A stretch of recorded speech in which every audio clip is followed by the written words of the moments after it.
Cage sports and fitness festival 2026 का तारीख साज मैराथन रेस कामयाबी के साथ इख्तिताम पजीर हो गई। मैराथन रेस के मुकाबले को देखने के लिए अवाम की बड़ी जमगफीर शाहराहों के इर्द गिर्द मौजूद थी और रेस में शामिल जवानों के हौसले बढ़ा रहे थे। मैराथन रेस का आगाज डिप्टी कमिश्नर केज की रिहाइशगाह के सामने से किया गया, जहां सैकड़ों नौजवानों ने भरपूर जोश व जज्बे के साथ दौड़ में हिस्सा लिया।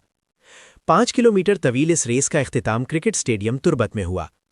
रेस को देखने के लिए हजारों अफराद सुबह के औकात मुकर्ररा मकामात पर जमा हो चुके थे, जिन्होंने रेस में शामिल नौजवानों की भरपूर हौसला अफजाई की। इस दौरान शहर भर में एक मुस्बत और पुरजोश माहौल देखने में आ रहा था। शहरियों ने मैराथन रेस को फेस्टिवल का सबसे दिलचस्प इवेंट करार दिया। इस इवेंट की सबसे बड़ी खासियत ये थी कि रेस में हिस्सा लेने वाले नौजवानों के साथ साथ हर शहरी पुरजोश नजर आ रहे थे और भरपूर इंजॉय कर रहे थे।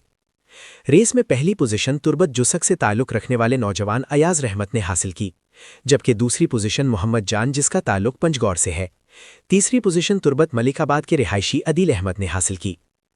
डिप्टी कमिश्नर केज बशीर अहमद बड़ीच ने अपने ऐलान के मुताबिक कामयाब नौजवानों में नकद इनामात तकसीम किए, जिनमें पहली पोजीशन पर 1 लाख रुपए, दूसरी पोजीशन पर 50,000 रुपए और तीसरी पोजीशन पर 25,000 रुपए शामिल थे।